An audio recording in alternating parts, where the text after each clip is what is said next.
Hi, I'm Benito Skinner, and we're the team from Overcompensating, and this is the Deadline Studio at Prime Experience.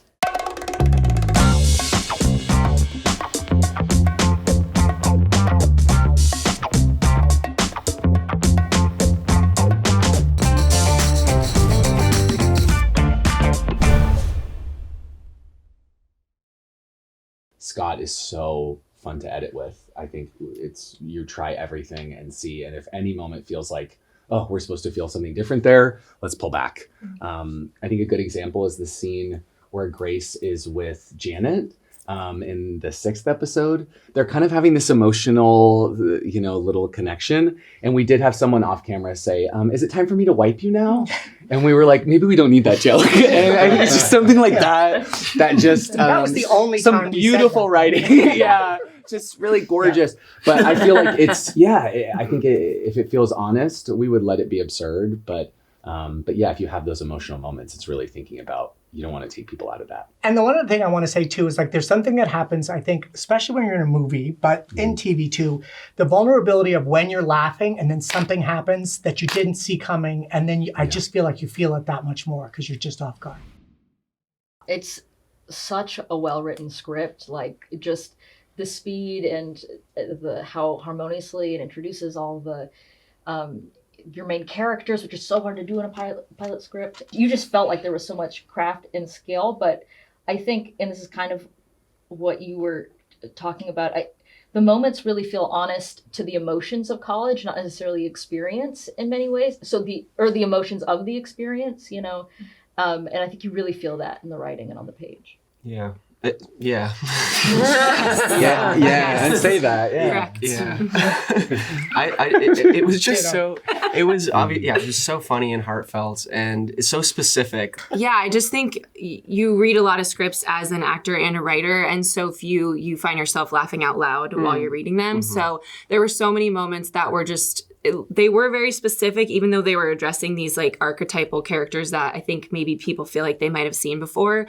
But just those little moments that Benny is so good at picking out for the characters, it just felt unlike anything I'd ever read before. And I do think also the fantasy elements of it, which really leapt off the page, were just so fun as the reader. And there were even things in stage direction that I hope the scripts get published one day because there are so many jokes. I had never read a script that had jokes in the stage direction like that. And so I think it was really a testament to how funny and brilliant Benito is. And so, yeah, it was fun to read. And then the idea of being in it was obviously like a dream come true.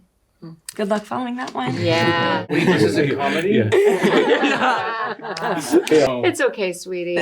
You look great. I think the Invisalign for me really set the tone. That just pulled you right in. It did. Yeah. It did. And I got to work with this lovely creature. And by the way, we're going to have a spinoff.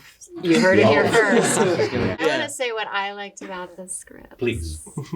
They were brilliant, intentional, hilarious writing.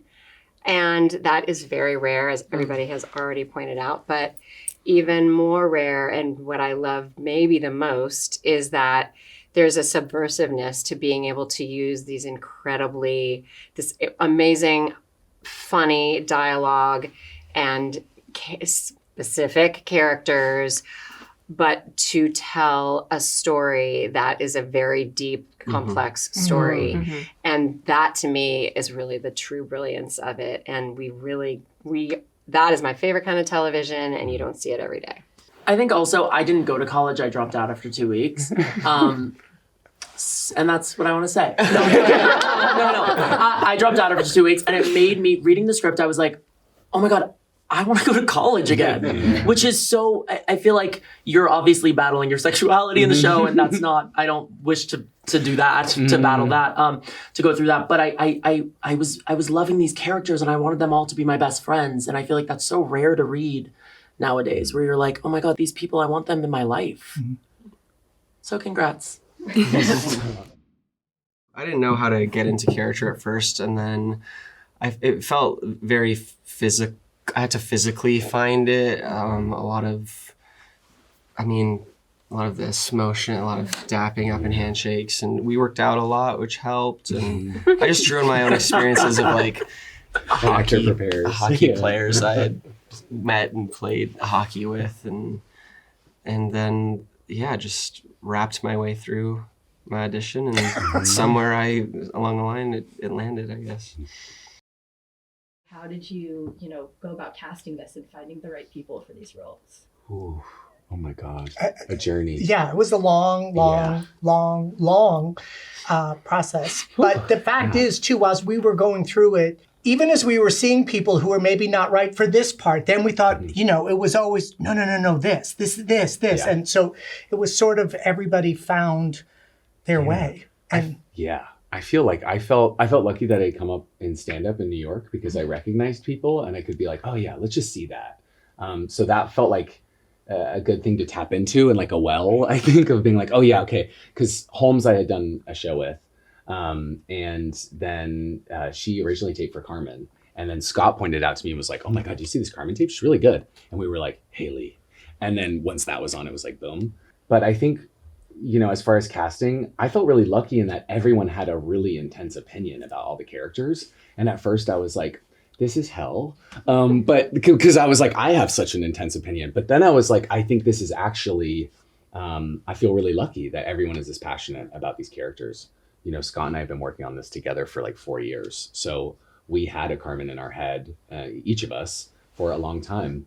And then Wally came on Zoom for the writer's room.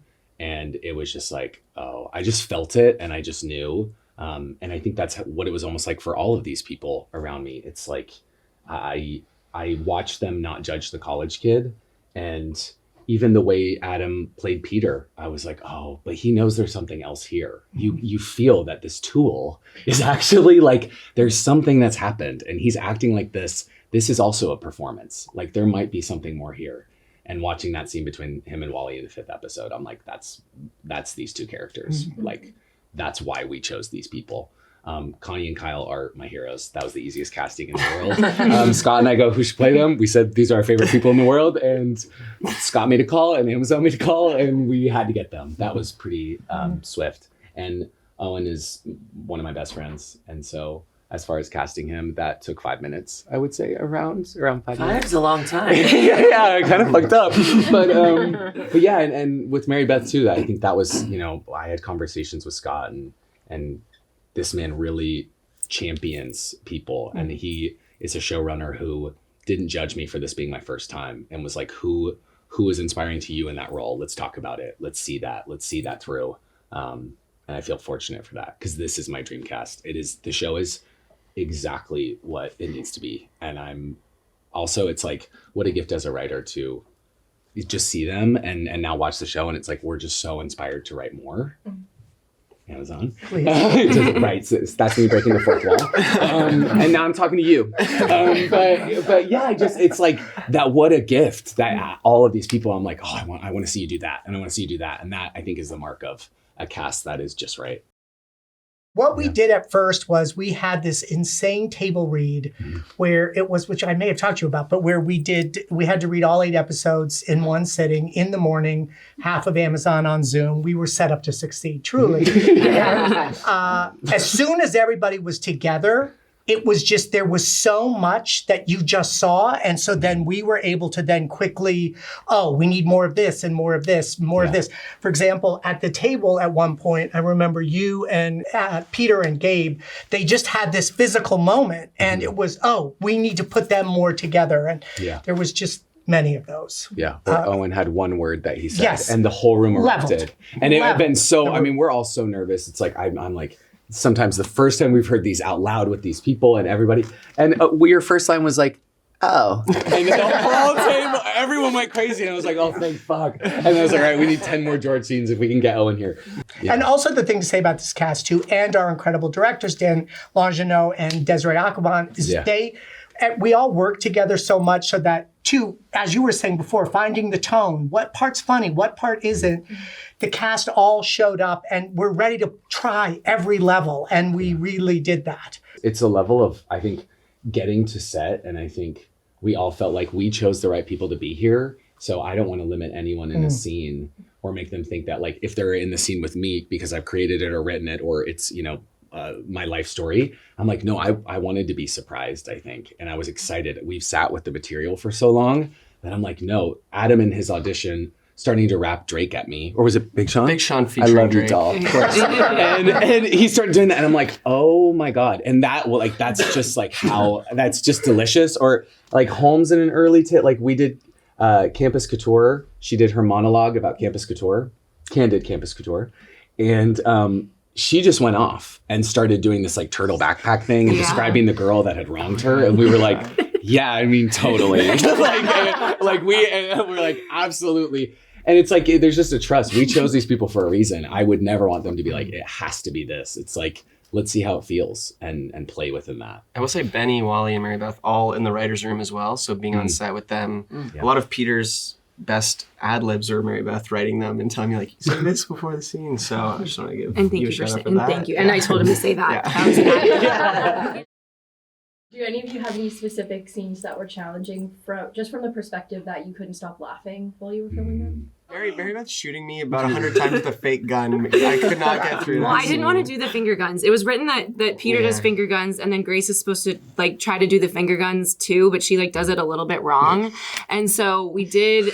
This was after he's in a modesty garment, jumping up and down and wearing like a cloak, a yellow cloak. So It's we were yellow. already. It's yellow. Yeah. We were already laughing a lot. So then to be like trying to do like, and that. It was just good like, now. I had got it all out of my system. But it was really hard. And at one point, the director was just like, we actually have to move on because we kept breaking. And we were like, no, we have to get this. Yeah, sometimes in a comedy, it's like when you can't get something because it's so funny, they're like, let's just move on. And you're like, you have to lock it and be like, no, it's funny. We're laughing now. So we have to Get it. keep a straight face and pull it together. Hiya. Hey, oh, that was another one too. Oh God. I'm like, hiya. And that was, I couldn't. I was like, this is just, maybe we've gone too far here. And Kyle in front of the TV, Yeah. when he turned around and went, and looked at me, I was like, that camera cannot go near me. I can't even, it was so. It is so hard to act across from Holmes. It's Holmes will do something different in almost every take, and you're not expecting it. And I had to think so many horrible thoughts to stop from breaking. I mean, Holmes is so talented; it's crazy. Also, all of our intimacy scenes, really. Oh yeah. It's just kind of like, because we wouldn't, it's such an uncomfortable experience to be like doing those scenes for laughs, and then you're not getting laughs. So you're in the scene, I'm in the scene with Wally and we're doing it, and then finally Daniel Angelo was in the hallway and we just heard and like he's like laughing. We're like, oh thank God. But we oh my God, we did like there's like a take where at one point Carmen's hands go up and then we're like this, and then we start like kind of rocking back and forth and like dancing, kind of like a slow dance. We were like, I couldn't, it was so. Also in 4 in the Charlie concert, when Benny was throwing up, I was in another room. I was laughing so hard I kept fucking up the dance. It was so, I can't, it was like 3 a.m. I knew that they were filming Wally too also, and I'm like, I could hear her hand go up on the side and I was like, no. And then for some reason that night I was like, how would it be funny to throw up? And I just did this one where I went, and it like lurched out of me, and I could hear Scott like a mile away laughing, and I was like, oh, we have to go home. We're done here. Can you give us a little taste of what we should expect if you get renewed? What's interesting to me about this idea of overcompensation with these characters is that at no point do you stop doing that completely. So I think I'm really inspired by the thought that if anyone has a comfort in it or a comfort blanket, we take it away. And I want to see them start over in a lot of ways. And I think that's what that ending tells you might happen. It's like, now some truths are out there, but I don't think you stop overcompensating even when the truth is there too. So, but like also spring break.